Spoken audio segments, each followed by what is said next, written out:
name is Paul Douglas, and I'm your host for Critical Thinking for Mormons. I'd like to welcome you to episode number 2. So introspective and reflective.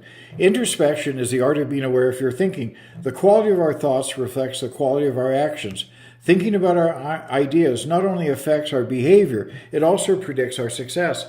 It's the ability to examine our innermost thoughts and feelings, providing insight into our emotional and mental state. The first dimension of emotional intelligence is self-awareness. Abraham Lincoln was once asked how long it took him to write the Gettysburg Address.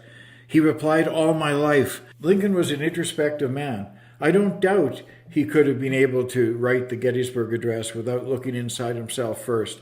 Introspection is an essential feature of critical thinking. But as I've already indicated, it's a luxury that many Mormons simply don't have time for. We're all familiar with Socrates' famous statement, "The unexamined life is not worth living." Yep.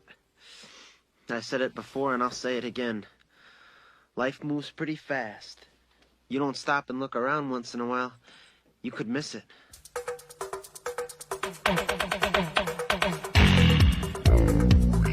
Capable critical thinkers are also commonly creative thinkers. They reject standardized formats for problem solving, choosing instead to think outside the box. Furthermore, they often demonstrate a wide range of interests. They're polymaths, like a radiologist who's also a broadcaster, writer, comic puppeteer, and philosopher. I think Joseph Smith was a creative thinker as well as a critical thinker, but the former more than the latter. There's ample evidence of his creativity. His mother raved about how he could keep the family spellbound as a boy, telling delicious stories of the history of the Indians, as he referred to them at that time. There was never a skeleton or an artifact that he came across that he failed to weave some tale around. The Book of Abraham papyrus, Zelph, the Kinderhook plates. But I think he was also a critical thinker. That's why he made so many revisions and rewrites to his writings and revelations. He never stopped thinking about or reconstructing his gospel. The difference between critical thinking and creative thinking is that creative thinking is related to the generation of ideas, whereas critical thinking is associated with the analysis and evaluation of those ideas. Creative thinking is generative, while critical thinking is analytical. Creative thinking is focused on possibilities, whereas critical thinking is focused on probabilities. But thinking outside the box can take courage. Challenging the status quo takes guts. I got a great deal of flack when I suggested in my letter to an apostle that Mormons are not altogether virtuous people. Don't get me wrong, I believe that rank-and-file Mormons are good people. The average Latter-day Saint is an honest, kind, decent individual, trying his or her best to raise a family with strong moral values. They're good neighbors and they're good citizens. Some of the finest people I've ever met were Latter-day Saints, Eldon Tanner and Hugh B. Brown, who I knew when they served in our small Canadian branch back in the 1950s, were good men. But in the Greek, virtuous, anathema, means more than good. It means courageous. It connotes someone who has the audacity to stand up to authority, who demands truth and personal freedom, someone willing to question the status quo. And if you'll forgive me, few Mormons are that. Latter-day Saints are largely a tractable lot. Too often obedience has replaced critical thinking, and conformity has replaced courage. Perhaps this is why during the civil rights movement of the 1960s, when men and women of goodwill in this country were marching with Dr. Martin Luther King Jr., seeking equal rights for all of God's children, when we saw Catholics, Protestants, Jews, even human secularists display the courage to speak up, we didn't hear from Mormons. Rather, they bowed to their leaders, who continued to preach discriminatory, racist Mormon doctrines and hateful policies harming persons of color. As late as the 1970s, the Mormon Church was banning black boys from becoming Boy Scout troop leaders. These leadership positions were reserved exclusively for white priesthood-holding Mormon boys. In fact, it took the NAACP to file a federal lawsuit against the church in 1974 to force the church to reverse this hurtful and discriminatory policy. Indeed, in 1966, the NAACP issued a statement criticizing the LDS Church, saying that the church maintained a rigid and continuous segregation stand, and I'm quoting here, that the church had made no effort to counteract its widespread discriminatory practices in education, in housing, in employment, or in other areas of life. Is it not deeply troubling that Ezra Taft Benson, later to become the president of the Mormon Church, was one of the country's most strident voices opposing the national crusade for African American civil rights? In 1965 and in 1967, Benson stated in televised sermons from Temple Square that the so-called civil rights movement, as he referred to it, was a communist program for revolution in America. Benson's rhetoric intensified after, despite his best efforts, the Federal Civil Rights Act was ratified. Benson wrote the foreword for a race-hate book entitled The Black Hammer, a study of black power, red influence, and white alternatives. The cover of this vile little book shows a thick-lipped, low-browed, decapitated, bleeding head of an African-American man superimposed upon the symbol of communism, the hammer and sickle. Yes, the church's apologists will excuse Benson's racist sentiments, as well as those of Brigham Young, as just a product of their time. But I find it hard to accept that a character like Ezra Taft Benson was supposedly God's spokesman on earth. Certainly not all Mormons in the 1960s shared the church's racist mindset. In a piece entitled George Romney and the Delbert Stapley Letter, my friend Jonathan Streeter well encapsulates and illustrates the gulf that existed between the thinking of the Mormon leadership and the hearts and minds of American people, including many progressive Mormons. Perhaps not all of my listeners or viewers know that Mitt Romney was not the first Romney to carve out a notable place in American politics. In 1964, George Romney, Mitt's father, was the governor of Michigan, and like his son, a respected voice on the right. Although George Romney's upbringing in the church certainly inculcated the Mormon teachings of the inferior status in life of blacks as a result of their lack of valor in the pre-mortality stage, Romney had come to realize the humanity and potential of African Americans. Theodore H. White, in his book The Making of the President, quotes George Romney as saying, "It was only after I got to Detroit and got to know Negroes and begin to be able to evaluate them that I began to recognize that some Negroes are better and more capable than lots of whites." Despite the teachings of the Mormon Church, as governor, Romney made racial equality a top priority, not only campaigning on a civil rights platform, but upon his election, working to fulfill his campaign promises.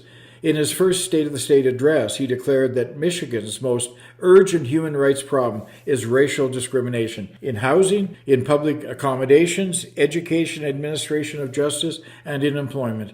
George Romney also helped create Michigan's first Civil Rights Commission and appointed a black man as a special advisor on minority relations.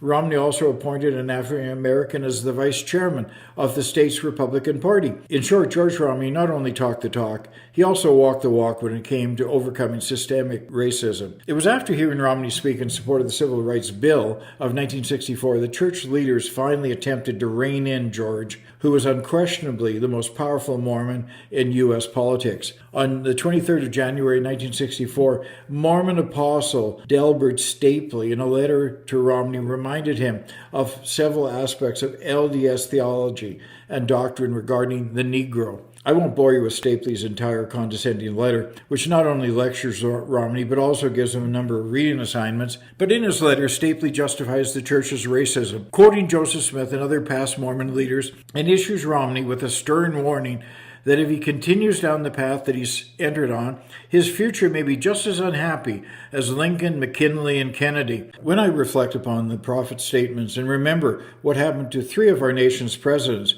who were very active in the Negro cause, I'm sobered by their demise. They went contrary to the teachings of the prophet Joseph Smith, unwittingly, no doubt, but nevertheless the prophecy of Joseph Smith.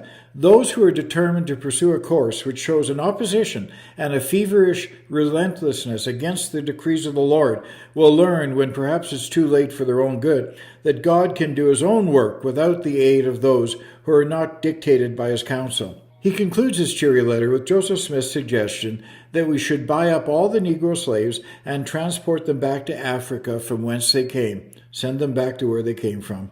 In 1978, as we all are aware, President Spencer W. Kimball, shortly after meeting with U.S. President Jimmy Carter, announced that he had received a revelation reversing the priesthood ban on African Americans. On the question of blacks in the priesthood, most of the church's apologists deny that the visit with President Carter had anything to do with his timely revelation. Some even claim that President Carter never even broached the subject. This is simply not true. I asked President Carter directly that question. His reply to me was, "Paul, we never threatened them, but I expressed my opinion to the LDS leaders." I think this Mormon mindset, obedience over independent thought, is also why during the Second World War, not only did German Mormons go along to get along with the Nazis, But as David C. Nelson commented in his book Moroni and the Swastika, Mormons were not just tolerant of Hitler, they were downright enthusiastic. The best critical thinkers are also analytical thinkers, and vice versa. The ability to analyze data is essential. Analyzing information means to deconstruct that information to its parts and evaluate how well those parts function both separately as well as together. The fifth feature of the critical thinker is humility. While on the surface having humility and empathy and compassion may seem almost deleterious to critical thinking, after all, emotion and sentimentality can skew our perception of a given situation. Without humility, however, and our ability to put ourselves in the shoes of others, we might view all information and situations from the viewpoint of cold, heartless scientific fact and data. Good critical thinkers take into account the human element. Not everything is about data, information, and outcomes. It's also about people. Critical thinkers are humble while searching for truth, enabling them to learn new things without their ego fighting against them. Those with humility are aware of their flaws as well as their strengths. An important element in critical thinking as it demonstrates a willingness to stretch and open one's mind. One of the greatest constructs to impact American industry that came along during my career as a management consultant is emotional intelligence. One of the essential building blocks of EQ is self-awareness. For decades, I used Joe Harry's window at leadership development seminars as a tool for illustrating the importance of self-awareness and to improve communication and team building. Joe Harry's window was devised by two American psychologists, Joseph Luft and Harry Ingham, both at the University of California, Los Angeles. The name Joe Harry's window comes, of course, from a combination of their first two names, Joe and Harry. In a nutshell, the four Joe Harry's windows are called regions or quadrants. Each one of these quadrants represents information, feelings, motivations, etc., that are either known or unknown to the individual, and whether the same information is known or unknown to other people. The four quadrants in this model are illustrated on this chart. Quadrant 1 is the public you.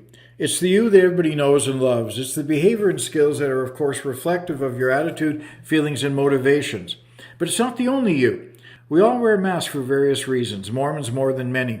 As Mormons, we're under the obligation to be a good example, so others will join the church. Our authenticity is to some degree sacrificed on the altar of being a good example. This results in us making the church look good through faking happiness, faking righteousness, faking competency, faking joy, and faking a happy marriage. Is it any wonder that antidepressant use is so high in Utah? Joseph Smith preached that happiness is the object and design of our existence, and will be the end thereof if we pursue the path that leads to it. And this path is virtue, uprightness, faithfulness, holiness, and keeping all the commandments of God. So if I'm not happy, then I'm not living all the commandments, or I'm not virtuous or faithful, let alone holy. Authenticity is not valued in Mormonism.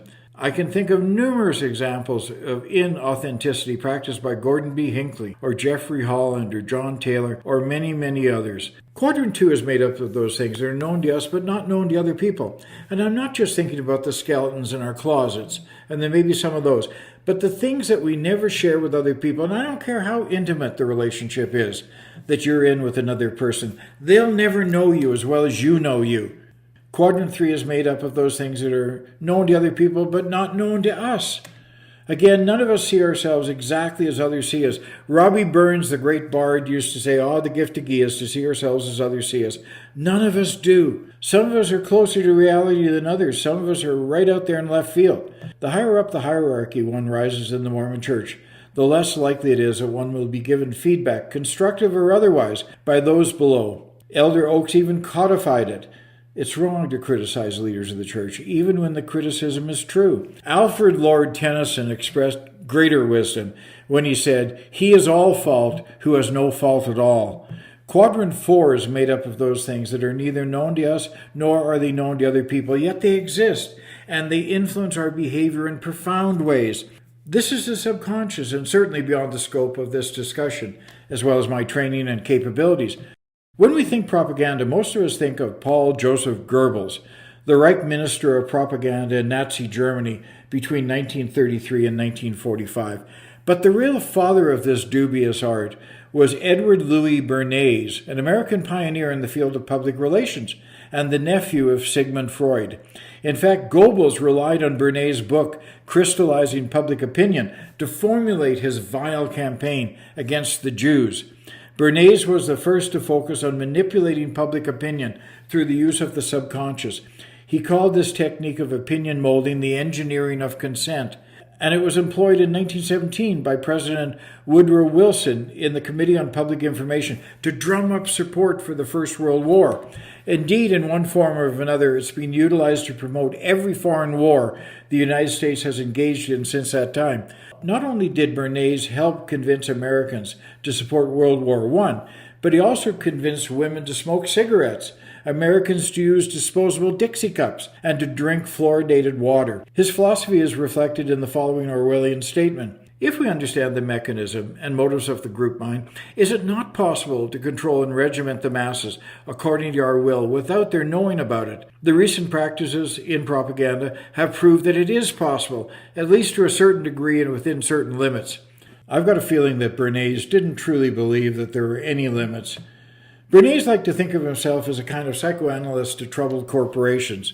Are there examples of Bernays' techniques being employed today by the brethren?